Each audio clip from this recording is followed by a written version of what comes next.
Welcome to cooking king. నేను మీ అమ్మలోని మామిడికాయ రోటి పచ్చడి తయారు చేసుకున్నాము ఈరోజు. ముందుగా ఆవాలు, మెంతులు రోట్లో వేసి మెత్తగా దంచుకోవాలండి. మెంతులు ఆవాలు నలిగిపోయినండి మెత్తగా. ఇప్పుడు మనం ఒక 20 ఎండుమిరపకాయలు వేసుకున్నామండి. మీడియం సైజు మామిడికాయకి ఒక 20 ఎండుమిర్చి పడతాయండి. మెత్తగా దంచుకోవాలండి.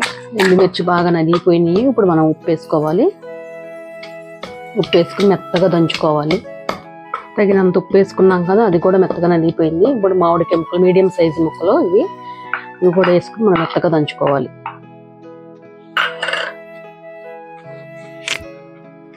మామిడికాయ ముక్కలు నలిగినాయండి. ఇప్పుడు మనం వెల్లుల్లిపాయ రెబ్బలు ఒలుచుకుని అలా వేసుకోవాలి 4. మామిడికాయ ముక్కలు కూడా నలిగిపోయినాయి. బాగా మెత్తగా నలిగిన అంత టేస్ట్గా ఉండదు, కొంచెం పలుకుండాలి. చట్నీ రెడీ అయిపోయిందండి. సూపర్గా ఉందండి. నోట్లో నీళ్ళు ఊరుతున్నాయి. Thank you for watching.